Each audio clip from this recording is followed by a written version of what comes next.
up with 3 out of 5 successful attack rounds, including a round where I shot 3 times and landed 3 rail shots. So that's all I'm saying. All right, so you've already got your excuses lined up, but the match has begun. We're wasting no time here at all for the round of 8 of the PAX Online Qualifier. Goose almost getting pegged with that initial volley. So one thing that you'll see defenders do on basically every map is there's that one nice spot that everyone on the team can spam their initial 4 rockets. They're never going to get close to him at the beginning of a map anyway, so it's safe to find that one little alley where you can just launch all your rockets and just hope that something connects. I know I've been hit by, oh man, that was just a very well-placed prediction rocket that just happened to strike Goose right in the face from Hot Mustard, but that initial volley can be really dangerous. I've been hit by multiple rockets right at the beginning of the game. It's just painful, but Goose is actually going to have one health. Yeah, he's going to have a real tough time getting to the cap now that it's activated. All right, so Goose going to try and make his way in. Now, of course, the red countdown timer means he has to take the point, but can't. He is eliminated, and 3C takes a quick 1-0 lead. Yeah, that's a strong defensive round already from 3C. I don't think we defended a single round all match long when we played against b2g, so they've already perfected what we could not do a single time. We do have Third Coast Felons coming up now on attack, and he's going to choose to run around to the right side. This is an interesting vantage point that Goose has up on top of the cap. It actually allows you to see which direction your attacker is going to be going at the very beginning of the match. That's right. So usually you'll have a player that actually plays up on this map specifically on Leap of Faith. Up. Ooh, very, very nice shot from Felons there. And that was actually incredibly well done. Just the barest of spots up at the top there. He knocks off the spotter that was sitting up there. So really well done. Goose unfortunately taken out quick. But usually have one player that plays up there, and he's calling out everywhere where the attacker's going to be on the map to the rest of the team. That's right, and actually both of these teams I would consider to be possible favorites to win the whole thing. Third Coast maybe ranked just a little bit higher, but after the beating that b2g gave us, I can't really rank them much lower. But right now, Felons scoring an attacking round already for Third Coast. This map could be a quick one already at 2-0. All right, well, we'll see if Sibs can start to take things back. Usual strategy is that you'll put your strongest player out in front as far as attacking to get yourself that quick round, or strongest attacking player, I should say, not necessarily your strongest overall player. And it looks like Felons was able to fill that role quite well. Yeah, and Hot Mustard actually, wow, landing a rocket right as you switch to his view, so that's always nice to see that +1. That's always a good feeling when you're on defense, to see that +1 for a rocket that maybe you didn't expect to actually hit. Normally, you're going to want to just throw out a lot of spam or prediction rockets at the beginning to the middle of the timer against your attacker, because you want to save ammo once the clock gets really close to that cap being activated. That way you can spam rockets at him as they try to run in. It can be very difficult for an attacker to get through 12 rockets right at the end of a map.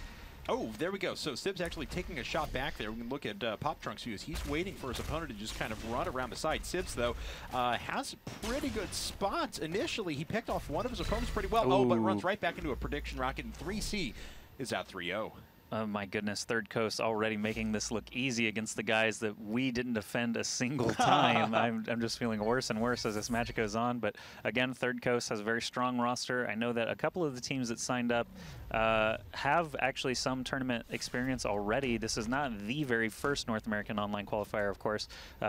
Companies like, or organizations like Cybersports.net have already tried to run some Shootmania stuff. Oh my very God. Nice pickoff. I can't believe actually Goose just got caught up there, especially after the last round he got caught there as well. Right, so that's the second time right there in Hot Mustard. Making his way around, but a very nice rocket from Sibs is able to catch him off guard. He's got a nice spot here that he can actually get a pretty good vantage point, not just of the actual attack point itself. Oh, he's really taking advantage of those peaks as well. Yeah, Sibs just walked right into that one. Didn't do a great job peeking, actually just kind of walked out, and that's it. All you have to do is kill all 3 defenders. You don't even have to cap the point. So wow, Third Coast already just putting the screws to b2g. This is going to be a very quick map if this continues. Okay, well, now it's Griffin's attempt. He is the final attacking player from b2g. We can see those spam shots already making their way. A lot of players doing what Griffin did just there, making their way off to the right just to begin things. So no real super high spotter for Third Coast. Looks like they're not in favor of having someone up on the top of that point.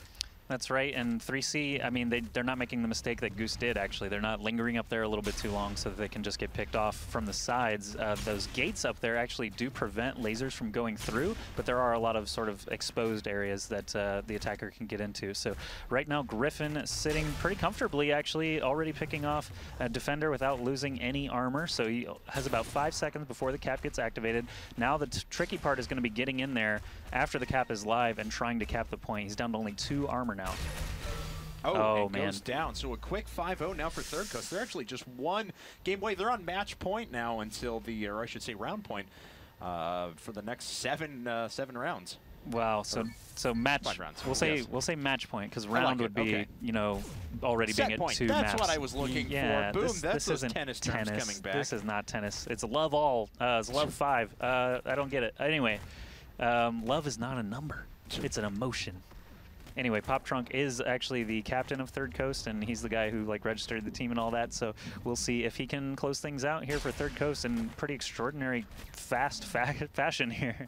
Yeah, that's right. I mean, this has been a pretty convincing performance. Oh, he got somebody. Jumped away from Pop Trunk just as he's able to take that shot. We can see Griffin and Goose hanging around the side now. Most of the sides, the call-outs that I've mentioned before in the past in the cast on Monday, usually be called out from the defender spawn perspective. So Griffin and Goose, even though they look like they're on the right side from our vantage point, they would call that out as left. It looks like the point can be captured, but finally, b2g taking a point back. b2g gets on the board.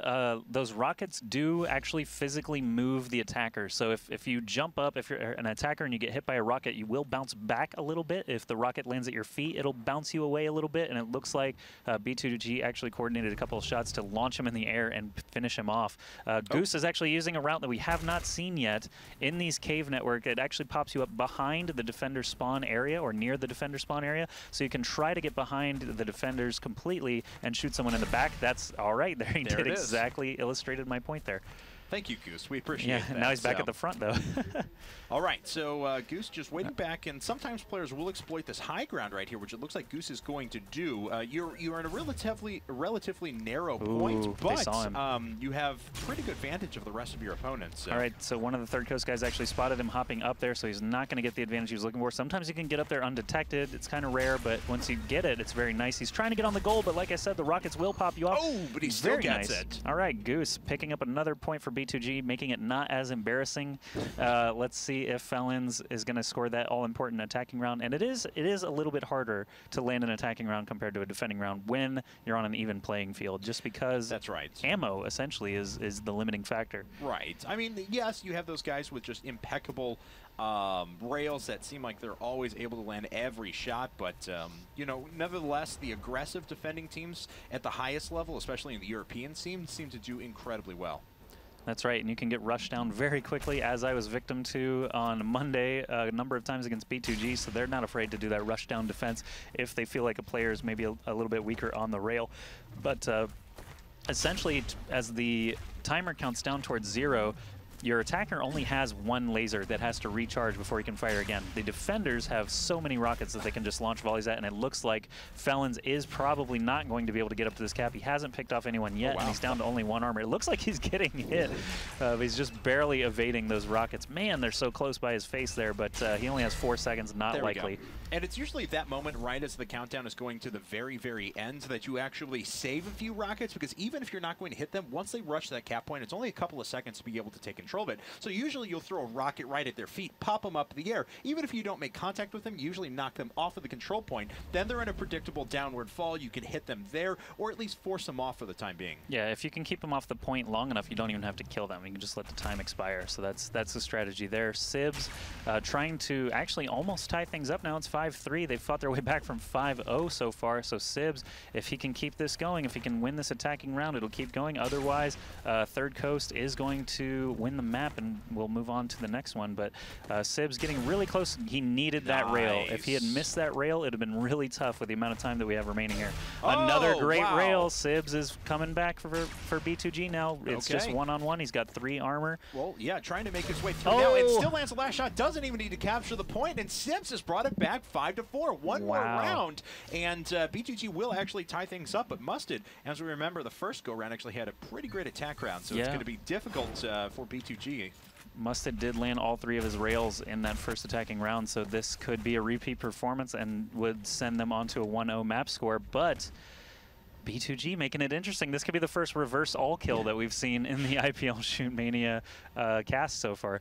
That's b2g just needed to warm up. Clearly, that's what they were saying. Yeah, man. So they need a longer warm up. all right. So Mustard though making his way around the that side. Again, it's going to seem counterintuitive when I say the left-hand side, but we'll usually call out things from the defender's perspective. So because that's where they'll be calling things out. So he's coming up along the defender's left, staring down the cap point. Now there is the potential for b2g to get around the side of him, and Sibs taking a position there, really nice, able to pick off a long-range shot. Time is getting really low here. Oh, Mustard just running right in there. So there is actually a slight rule change from the last time that we played. So it's the first to 6 points wins, but you must win by 2. That's always the case. We did have in our rules that the first team to reach 10 points just automatically won the map, but we decided, you know what, if it gets up that high, it's going to be really exciting. So yeah. why would we want to go ahead and squash that excitement? So this will continue. It'll continue until a team is up by 2 points. So that could be 7-5, 8-6, etc., etc. So whoever wins this round still will not have won the map, even though they'll be at 6 points. We'll have to keep going until someone's up by 2. Really nice shot from Pop Trunk there. Long-range prediction rocket. He knew exactly where his opponent was trying to run up. And Griffin's kind of in a bad way right now. Down 1 armor, hasn't landed any of his rail shots. Oh, very close over the shoulder there to that rail shot, that laser shot off to the side. Now, this is a really bad spot as the defenders are going to get a little more aggressive. Since the laser has such a long spawn time, there we go. As soon as they fire, they can start advancing on the attacker. All right, so this is basically, it's going to continue being map a point as we go on here. If 3C can get up to 7-5, the map will be over. But if b2g can successfully defend here, we'll just have to keep going as long as it takes. That's right. So Pop Drunk's up now. Goose going to take that spotter position once again. Finds his opponent going towards the left-hand side and decides that that is enough. He's been caught up there too many times. Yeah, I like how he's actually waiting for the attacker to fall behind one of these columns, basically, before he hops down, because anytime that you give them where you're exposed and just falling is bad. And Pop Trunk picks up the first kill with a lot of time remaining, so things are actually looking pretty good for him. If he can land another rail within this sort of free time, I think he'll be in really good position to try and win the map. He can play really defensively now. As you see, he's not making his way. He's not really exposing himself. He's making sure that he can land those very secure rails. Oh, nice job catching Goose out in the open. Oh, but Pop Trunk comes back really quickly with 2 rocket shots. Just 12 seconds remaining. He's got to get on the capture point. The laser has to recharge now. That prediction rocket almost knocks him out. He's going to run up to the cap right now, and he's down 6-6. b2g ties things up. Man, I can't even imagine how Griffin is feeling right now. The adrenaline had to be getting pretty high. I saw him shoot the ground one time, and I'm sure he's just like, no, and cursing a lot. But that was really scary right at the end of that round when it got down to just 1 armor. Basically, Pop Trunk just kind of got lazy or careless or wanted to be a little bit more aggressive and lost 2 armor right away, forcing that little showdown at the end. But man, b2g fighting their way back from down 5-0 to now 6-6 is pretty incredible. That's pretty awesome. So we have already an extremely close match on our hands. We can see the defenders getting set up, and that's a pretty good overall look. Seems like players are really liking the left-hand side where Goose was sitting at. Tries to take a shot there, almost gets caught by a couple of prediction rockets there. Yeah, sometimes if it's not a dead-on shot, the rocket will just kind of shimmy you around a little bit. Yeah. It's kind of an interesting mechanic, but unless they get a dead-on shot, basically I think the way that it works, there are a couple of hit markers that the rocket has to attach to all 3 to be able to be considered a hit. But oh man, down to 1 armor, not going to be able to cap the goal before 3C finishes him off. So once again, as we mentioned before, it's kind of a defender's advantage usually when the teams are pretty evenly matched. So it's almost like tennis in the sense that if you can defend the serve, quote unquote, then you're, as an attacker, then you're actually in a pretty good spot. And that's exactly what Felons needs to do right now. He has been successful with his attacks thus far, and we'll see if he can keep it up now. Yeah, Felons has, let's hit tab just for a second and see what does his attacking rounds look like. Okay, so he's scored 1 attacking round so far, 6 defensive rockets. Let's see if he's going to be able to, basically, if he can win this attacking round, he's going to give them that 1-0 map score that's so nice in a best of 5. And we appreciate everyone who's tuning in. Make sure you let people know on Twitter, Facebook as well that we are streaming Shootmania. Looks like Felons, though, taking 2 quick shots and going down. We are 7-7. All right, so this rule change could come into play in our very first map here of the night. Sibs is going to be attacking now for b2g, and I think he has an attacking round as well. So let's see if he's able to repeat his performance. There are only 2 players now who have not taken an attacking round, so if he can manage to do that, then he'll be the most attacks. All right. Yeah. Well, it seems like it's going to come down to now whoever can take the next big attack round is going to have the definite advantage and probably be able to swing out the defensive round right afterwards. So it's an interesting proposition. And Sibs trying to run around the side, land an easy shot on Mustard and gets it. Man, that's hopping over those walls always feels really risky. Like that's when you're at your most exposed is if you hop over a wall like that. But right now, that looked like it was gonna hit too. I thought he was gonna get a quick 2 armors off of Felons or off of our attacker here, Sibs. Oh, another very rail. Nice He's in shot. good position. 2 armor against just 1 defender is usually favorable, so we'll see. Oh, no! But look at that in 3C. Third Coast comes right back. 2 quick shots from Pop Trunk. Yeah, he couldn't quite pull off the ring around the rosy. He tried to dance a little bit and didn't work out, but now we've got Hot Mustard up again with that incredibly impressive first attacking round that he had. Let's see. I mean, 3 rails. I barely ever land 3 rails. I try to rely on being sneaky, and I kind of play to the clock a little bit. If I can shoot someone in the back, I usually feel a little more confident, but 3 rails can sometimes be very, very difficult, especially in a pressure situation like this. I mean, I'm not sure how much tournament experience any of these players has. I'm not as familiar with them as some of our previous teams, but I'm assuming nerves will play a role in any kind of situation like this where basically the next attacking round wins for these guys. And because Third Coast did kind of jump out once everything was tied out, they took the first game that broke that tie. They're kind of always have been on map point for a while now. So Mustard, though, hasn't been able to land any shots, and this is a very bad position for an attacker to be in. Sometimes you can just drop right in, take that quick cap point, but sometimes it's going to get very testy. So here comes Mustard now going to try and make his way in. Misses the first laser. He's only got a couple of shots. There it goes. Pegged in the air. Suspended in air. Shot 3 times. Each rocket that hit him just held him in the air longer. That's such a terrible feeling to get basically triple tapped. Did you notice b2g, when they knew he was up there, each of them only fired 1 rocket? Yes. None of them went crazy and fired 2 or 3 because they knew they needed to conserve those rockets. They were at the very end of the timer.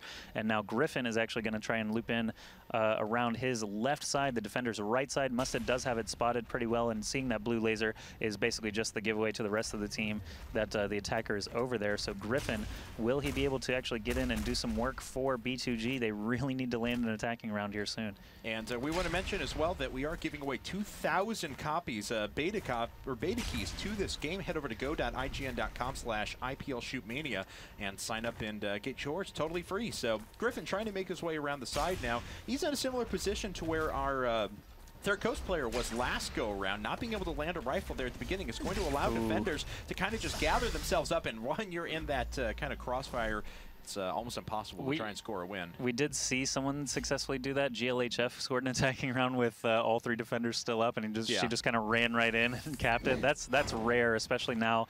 These players have a lot more experience, I believe, than GLHF did, because I remember giving them their beta keys 3 days before the qualifier began.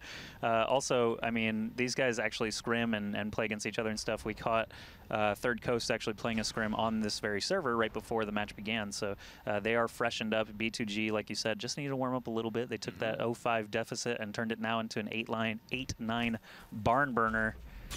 And Pop Trunk not able to land anything yet. If he can kill someone in this free... I'm just going to start calling this free time, basically. Before the cap is activated, you have 45 seconds from the start of the map to when you can actually cap, and he does land one of those lasers, so he should feel a lot more comfortable here. Almost got pegged from the side there, and that first one is always kind of the most important. Gets a second one, and ladies and gentlemen, Pop Trunk gets us, and he does! That is the round. Third Coast takes the first map. All right, so